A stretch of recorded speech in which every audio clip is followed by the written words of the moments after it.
How's it going, folks? Greg Carlwood here, your humble host of the Higherside Chats podcast, a marijuana-fueled romp through the worlds of conspiracy, the paranormal, and the all-around fringe, where I focus on trying to provide the best interviews with the most interesting guests on a whole host of strange and suppressed topics. And to celebrate our 100th episode, we had 13 of my favorite guests pop in for short 10 to 15-minute segments, and some of them were so interesting that I wanted to pull them out of that massive 3-hour show and let them be appreciated on their own in a way that's easier to find and share and all that good stuff. So pack your glass and park your ass, people, and get your mind right for the journey ahead, because these, my friends, are the Higherside Chats.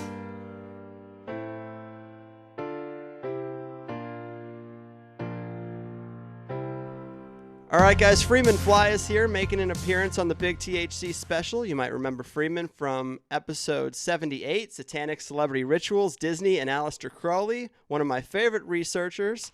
Also, one of the authors behind Weird Stuff. Him and Jamie put that out. I think Weird Stuff Volume 2 is coming out right around the corner. Am I right, man? Absolutely. We are digging deep, man, running hard.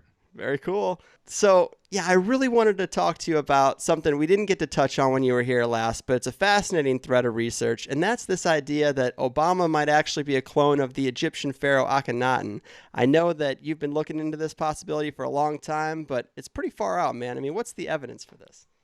You know, and that's the amazing part for me is I wish that this thing would just drop because, you know, I lost a lot of listeners when I started really pushing this. I'm like, you guys, you've got to see this. You really need to understand what I'm trying to say to you.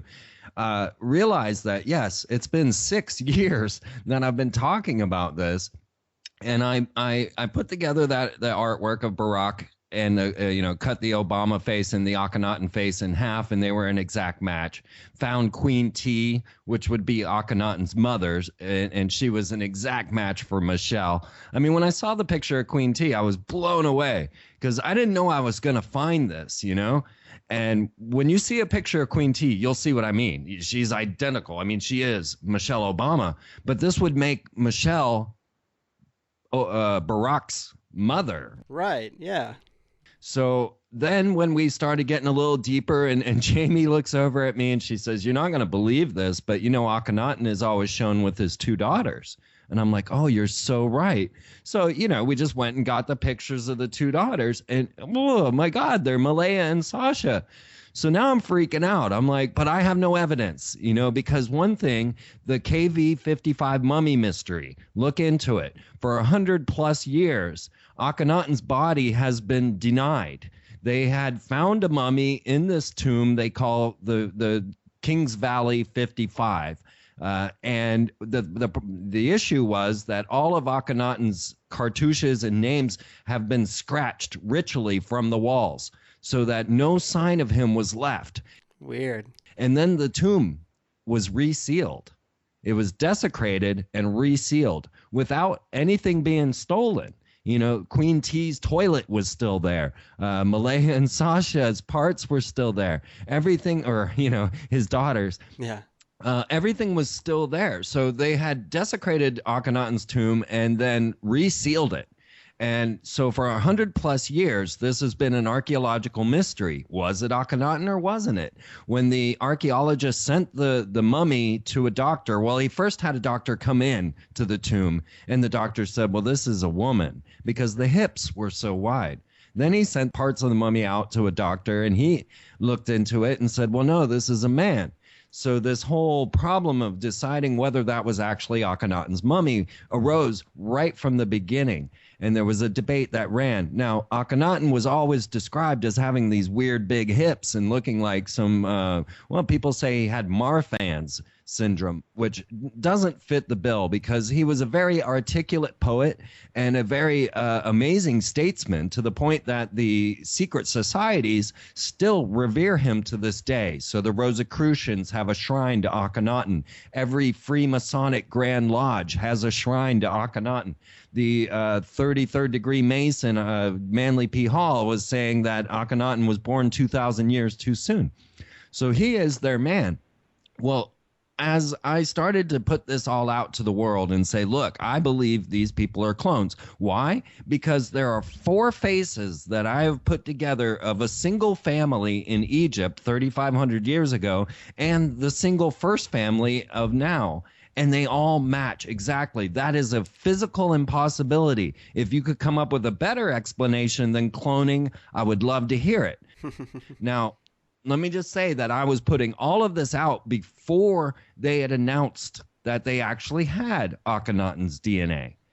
It was, see, I tried to get the story out before Obama came forward about human cloning, which you can get that in my DVD. Most people didn't even know the president came out and released the restrictions on stem cell research leading to human cloning. This has been a battle since Schwarzenegger and Bush were battling over the human clone project, while Raelians were talking about it in Congress in their puffy white spacesuits, right? You know? Yeah. This was the advocate for human cloning, Rael, wearing his white puffy spacesuit with a Star of David and a swastika around his neck, speaking before Congress saying, we are going to clone people whether you want it or not, because it's not hard. You can clone. The first clone was made with a baby's hair. The man took a piece of his baby's hair and he split a frog's egg in half, and he utilized that to make the first clone. Okay, that's how simple this is. Yes. Wow. That's nuts. Yeah, that's how simple. But wait, it gets better. Sure. Because all of a sudden they announced that they have the DNA. They announce it on the Discovery Channel under King Tut Unwrapped. They show you the KV-55 mummy DNA and say, yes, we have it. The head of the Giza Plateau comes forward and says to all the archaeologists who are now upset, saying, wait a minute, you had Akhenaten all along. Zahi Hawass, the Giza Plateau secretary, says, well, yes, it was a national security secret. And until I built my own DNA lab under the Cairo Museum, I did not want to release this information to the world. Okay, so now we got the DNA. Now we got the lab below the Giza Museum, or the Cairo Museum. And I'm still saying, wait a minute, there's one person still missing here, and that is Akhenaten's wife. Yeah. The lovely, beautiful Nefertiti, right? Right. Well, so 2-3 weeks ago, I decided to release my image of Nefertiti with Beyonce. And I'm blown away again because once again, they are an exact match. And I knew it would be Beyonce. She came out singing At Last My Love Has Come at the inauguration. She was, singing Ave Maria in the Great Pyramids. At Last My Love Has Come. That's a very prophetic song to sing. Can you deny this stuff, right? Right. Well, all of a sudden, I released this image of Beyonce as Nefertiti, and again, they're a perfect match. Now we're talking 5 faces of a single family and 5 faces when, lo and behold, French newspapers come forward saying Barack Obama and Beyonce are having an affair. Boom. Boom. Boom. 2 weeks after I released. Yeah, as soon as I heard that affair thing, I knew. I was like, Freeman's going to love this. It fits right in. Well, and it came 2 weeks after I released the idea. I went on the air and said, hey, Beyonce would be Barack's true wife because Michelle would be his mother. And then, boom, that story broke. Yeah, the part that seems to fit the least or the weirdest part is that Michelle Obama would be his mother. Is there any reason for that? Well, that's not that unusual in Egypt, to be honest with you. And the truth of the matter is that Queen T and Amenhotep III, who would be Akhenaten's father, they were the first grandiose pharaonic couple. Now, Queen T, she's a mystery. She had been in power since she was 4 years old. She came from nowhere. No one really knows much about her past. She's a Nubian. So she was kind of tossed into this mix out of nowhere. She's the mystery card. But they have what they call the Colossus of Memnon. And these are 2 massive, massive statues of Amenhotep III and Queen T, showing little people at their feet. But they are the first mammoth depictions of this pharaonic line. And now they are called the howling or singing colossi of Memnon because they now whistle or sing when the wind blows through. Well, and another thing that fuels this fire, Obama has a scar on his head, right? There's a lot of speculation about what that's about. Yeah, Akhenaten was always known as the extraterrestrial king. Yeah. There's even a book called Akhenaten, the extraterrestrial king. He's the one, the go-to guy for people with ancient alien hypotheses because he had this cone head and these big hips and was somewhat hermaphroditic. Yikes. That's why they had that whole trouble. And of course, the first questions that started coming to me when I proposed this theory was, well, why doesn't he have a cone head? Mm-hmm. And, you know, the daughters of Akhenaten also had cone heads. So we'll have to see what happens when they start to lose their hair. But certainly when Barack Obama began losing his hair, as all our presidents do under that stress, we see these weird head scars. And I'm like, well, there you go. Yeah, they fixed it. You can see almost perfectly where they would have cut out this cone. So there it was again. And so the evidence just keeps piling up over and over that I can't seem to drop the story. And there is some type of correlation with the first family's code names, right? With the Secret Service? Absolutely. I mean, that was another thing. All right. So Akhenaten was known as the renegade pharaoh because he flipped Egypt on its head. He did away with the multi-pantheon of gods and brought in the idea of monotheism to the point that Sigmund Freud thought that Akhenaten was Moses. You can find a lot of work about Akhenaten being Moses. Now, that puts a whole nother play on this. I'm saying, therefore, Obama is Moses, right? But Akhenaten was the renegade pharaoh because he destroyed or changed everything, destroyed for the priestcraft their way of life and moved the capital, even did everything. So they called him the renegade. And that's what they call Barack Obama in the Secret Service. Now, that's a very unique name to give to a president, meaning that the definition of renegade is one that turns on his people or his political party. Everything you could think as far as a turncoat, anything. Look up the definition of renegade and you've got this turncoat. So now they're giving that name to our president, one that will turn on his friends, political family, parties, and family. That's the definition of renegade.